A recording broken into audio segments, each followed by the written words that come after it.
Daandii jireenyaa yeroo yerootti kan isiniif dhiyaatu barsiisa sagalee Waaqayyoo. Akkam jirtu nagaa Waaqayyo Gooftaa keenya Yesuus Kiristoos isiniif baay'atu kun kukkoof kumarraadha. Guyyaa har'aatti immoo waa'ee Waaqayyoon waaqeffachuu, Waaqayyoon dhugaadhaaf hafuuraan yeroo waaqeffannu bu'aasaa wal duukaa ilaalla. Sagalee Waaqayyo Gooftaa Yesuus akkuma inni nu barsiise waaqeffannaan dhugaadhaaf hafuuraan akka ta'edha. Dhugaadhaaf hafuuraan yeroo Waaqayyo waaqeffannu bu'aansaa maal? Isa kana walii wajjin ilaallaatiin wajjin tura. Maqaan Waaqayyo Waaqa jiraataa kan galateeffame haa ta'u. Guyyaa har'aatti egaati bu'aan saamaa inni waaqeffannaa yeroo Waaqayyoon akka dubbiin sagalee isaa jedhutti waaqeffannu bu'aan saamaa maal fa'aa keessaa argannu. Bu'aa isaa hundumaa isinitti himuuf miti garuu achi keessaati muraasa walii wajjin ilaalla akkuma sagantaa keenyaaf nu ta'utti guyyaa har'aa. Waa'ee bu'aa isaatii itoo hin ilaalin dura waa'ee waaqeffannaa akkamitti waaqeffachuutu nurra jireedha macaafni qulqulluun isa walii wajjin ilaalla jechuudha. Kana dura garuu waan hundumaa dura kan waaqeffannu eenyuun akka waaqeffannu baruun baay'ee barbaachisaadha. Eenyuun waaqeffanna akkamittiin immoo waaqeffannaa seeru isa booda ilaallaa jechuudha. Gooftaan keenya Yesuus Kiristoos wangeela Yohaannis boqonnaa 4 keessatti yeroo tokko Yihuudaadhaa ka'ee gara Galiilaa itoo adeemuuti Samaariyaa keessa darbuu turre jedha macaafni qulqulluun. Samaariyaa keessa kutee yeroo darbutti dubartii tokko arge encounter godhe lafa isheen bishaan budduffattutti bishaan dheebuudhaaf maatii ishee isheen waraabuu itoo isheen jirtu itti bayeetu walii wajjin itoo dubbatanii dubartiin kun waa'ee waaqeffannaa kaasti. Achirrattiin Gooftaan keenya Yesuus Kiristoos maal ittiin jedha? Isin eenyuun akka waaqeffattan eenyuuf akka sagaddan hin beektan nuyi garuu eenyuuf akka sagadnu beeknaa jedha maqaa Waaqayyoo. Eenyuun akka waaqeffannu eenyuuf akka sagadnu beekuun baay'ee barbaachisaadha jireenya keenya keessatti. Yoo isa hubanne akkamitti waaqeffachuun akka nurra jiru immoo hin beekna jechuudha saboonni. Isin eenyuuf iyyuu akka sagaddan hin beektan nuyi garuu eenyuuf akka sagadnu beeknaa jedha. Maqaan Waaqayyoo kan galateeffame haa ta'u. Egaati achuma irratti akkamittiin waaqeffachuun akka irra jiruuti hin dubbata. Mee iddoo sana ne ilaalla boqonnaa 4 keessatti lakkoofsa 21 kaasee mee nan ilaalame hinduu nan dubbisame. 20 kaasa lakkoofsa 20. Abboonni keenya gaara kana gubbaatti hin sagadu. Isin warri Yihuudootaa immoo lafti itti Waaqayyoof sagaduun ta'u Yerusaalem keessa jira jettu ittiin jette.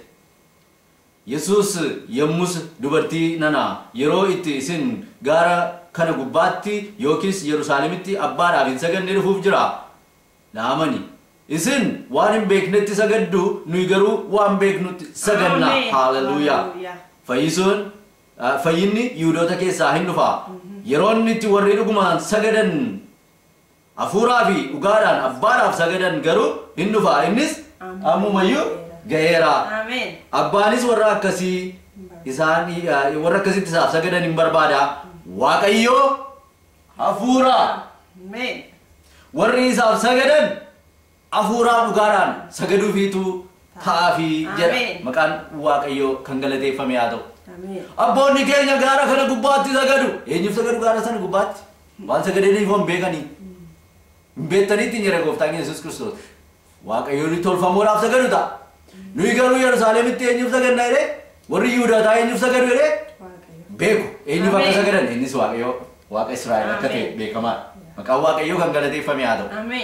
Isarratti keessumaa lakkoofsa 24 irra isa jiru gaa akkasin hubattan kan nu barbaadu. Waaqayyoo maaloo jedhee Waaqayyoo hafuura kanaafi hafuuraa fi dhugaadhaan waaqessuutu isaaf sagaduutu ta'aafi jedhe maqaan Waaqayyoo kan galateeffame haa ta'u.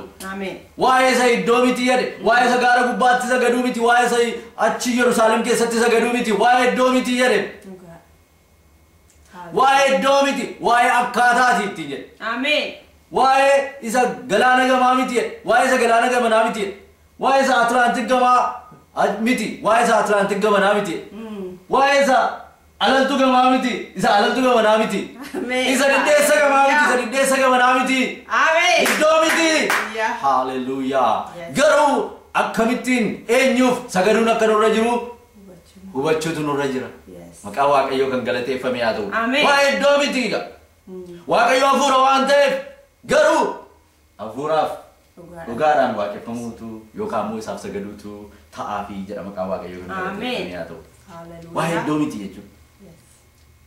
Hafuuraan waaqessu waa'ee hafuura waaqessuu kana immoo Phaawulos ergaa isaa warra gara Roomee keessatti boqonnaa 12 irratti maal jedha lakkoofsa tokko yoo ilaaltanii Roomee 12 lakkoofsa tokko hafuuraan waaqessuu jechuun akkamittiin akka ta'e hin dubbatan immoo iddoo sanatti. Nan dubbisa 12 tokko. Ammas yaa obboloota koo araara Waaqayyoof jettanii namummaa keessan qulqullaa'aa fi Waaqayyo duratti fudhatamaa akka ta'utti aarsaa jiraatu gootanii akka dhiyeessitan isin nan gorsaa akkasitti hafuuraan Waaqayyoof hin sagaddu. Ameen. Akkamittiin hafuuraan sagaddu fi namummaa keessan eenyummaa keessan ofummaa keessan qulqullaa'aa gootanii. Ameen. Tokkoffaa qulqullaa'aa yeroo qulqullaa'aa ta'u Waaqayyo duratti fudhatamaa ta'a maqaa Waaqayyoon galateeffamee haa ta'u.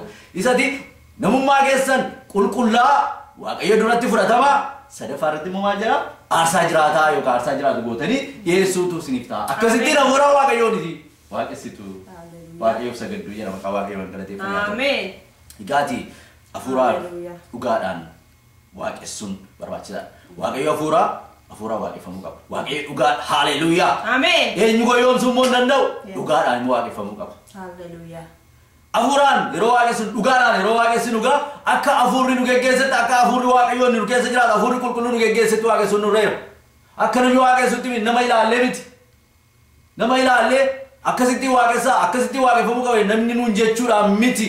Nama duukaa buunee goona taanaan garuu aktii gochuun yookaan immoo performaansiidha wanti sun performi gochuun Waaqayyo aktoriif aktirisiin barbaadu. Yes. Worshippers barbaada haleluuyaa maqaa Waaqayyoo. Ameen. Waaqayyo dhugaadhaaf hafuuraan warra isaaf sagadan barbaada malee aktii gochuu yookaan immoo performi gochuu miti kan inni nurraa barbaadu. Haleluuyaa. One feet all kan jedhu hojjetu jechuudha. Hundi keessan akkasitti waaqeffadhaa waan jedhu hin jiru. Yeroo baay'ee al tokko maaltu nu mudata? Akkasittiin waaqessine akkasittiin Waaqayyoof waaqessine. Kun yaalaaluu nan gammachiisne Waaqayyo akkamitti gammachiisa yeroo jedhamu dhagaye. Iskeeni mataa keenya irratti miti kan waa'ee Waaqayyoo. Ameen. Haleluuyaa. Waaqayyo hafuuraaf dhugaadhaan waaqeffamuutu isaaf ta'a. Lammaffaa Ibroota boqonnaa 12 lakkoofsa 28-29 yoo dubbifanne Waaqayyo ibidda xabgodhuudha. Waaqayyo jaalala ta'uusaa beekna maqaa Waaqayyoon galateeffamee haa ta'u. Yeroo hundumaa kan kootu ta'u yookaan immoo kan iddoo isaa dubbatu Waaqayyo jaalala isa jedhu. Waaqayyo jaalala ta'uusaa beekamaadha kun dhugaadha. Amma dabarsee tokkicha ilma isaa nuuf kennutti nu jaallateera inni dhuguma jaalala. Jaalala isaa sana immoo jaalala inni nu jaallate sana immoo qabannee akka gadhiisitti akka jiraannu miti. Inni ibidda xabgodhuudhas iddoo kanatti akka jedhutti egaa Waaqayyo ibidda xabgodhu ulfinaa fi sodaadhaan immoo sagaduufi hin ta'a. Akkamittiin ulfinaaf sodaa haleluuyaa. Sodaa ulfina of keessaa qabuutiin. Sodaa kabajaa of keessaa qabuun sodaa ulfina of keessaa qabuun Waaqayyo Waaqa jiraataadhaaf sagaduutu nurra jira jechuudha maqaa Waaqayyo eebbifamu. Faarsaa 57 irratti maal jedha Daawit? Ulfinaa fi sodaadhaan siif nan sagadaa jedha. Eenyuuf akka sagadu Waaqni beeku. Haleluuyaa. Eenyuuf akka sagadu beeka maqaa Waaqayyo eebbifamu. Kanaatiif maal jedha? Ulfinaaf sodaadhaan siif nan sagadaa jedha. Maqaa Waaqayyo kan galateeffamee haa ta'u. Sadaffaa irratti kan inni dubbachuu barbaannu galataan galateeffachuu galata galchuudhaan waaqeffachuu yookaan immoo galataan waaqeffachuu isa jedhu sadaffaa irratti dubbachuu barbaada. Macaafa qulqulluu keessatti iddoo baay'eetti galataan waaqeffachuun akka nurra jiru dubbata iddoo baay'eetti. Waaqayyo gaarii. Ameen. Waaqayyo gaarii gaarummaan isaas bara baraan hin jiraata. Kanaaf galataan waaqeffamutu ta'a.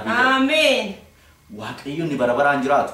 Waaqayyo inni gaarii ta'e. Waaqayyo inni bara baraan jiraatu. Yeroo walitti dabalu gaa Waaqayyo gaariidha inni irraa Waaqayyo bara baraan jiraata inni irraa gaarummaan isaa sunis bara baraan jiraata. Ameen. Haleluuyaa. Waaqayyo isa bara baraan jiraatu kanaaf gaarummaan isaa bara baraan kan jiraatu kanaaf galataan sagaduufiitu galata galchuudhaan waaqeffachuutu nurra jira maqaa Waaqayyoo eebbifamu.